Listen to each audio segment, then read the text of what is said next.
तर बघू शकता काय मस्त गाव आहे. चिखळे बेळगाव पासून 40 किलोमीटर अंतरावरती आहे आणि ह्यांच्याकडे काल दुपारी साप आलाय आणि पहाटे 1 o'clock काहीतरी त्यांनी आम्हाला फोन केलेले. तर आता आम्ही आज जाऊन बघूया. तर तुमचं नाव काय सर? शिवराम विठ्ठल गुरव. हे वाड काय वाडा वाडा वाडा येते या बघूया वाडा. तर आम्ही आज जाऊन बघूया कुठं आहे. कुठं आहे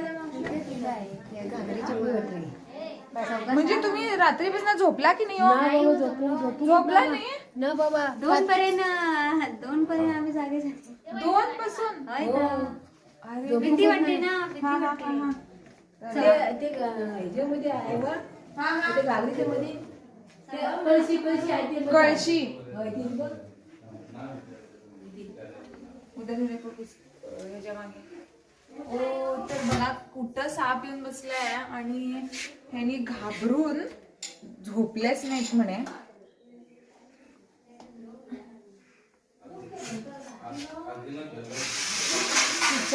किचन मध्ये जेवण करायला आलंय.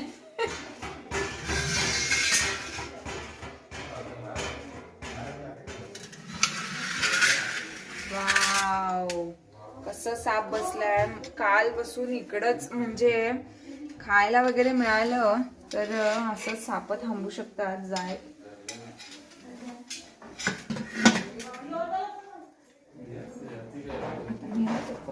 थोडस शांत वाटायला लागलंय.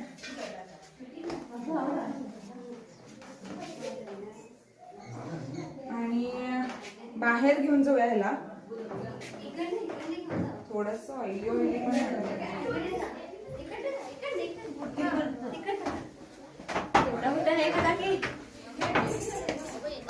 तर ह्यांची तुम्ही फरची पण बघू शकता. असं स्लिपरी म्हणजे ह्याच्यावरती साप रेंगत नाही म्हणतात. इकडं पर्यंत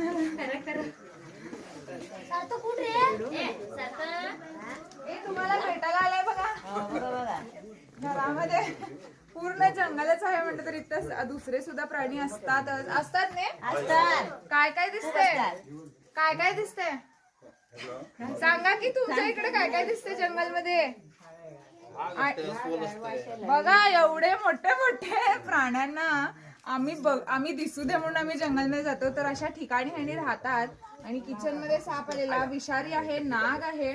आणि मी ह्याला पॅक करते. थोडासा हा शांत वाटायला लागलाय. कालपासून एकाच ठिकाणी होता आणि कुठं इकडून गेला नाही. तुमचं घर पण आवडलं असेल बघायला.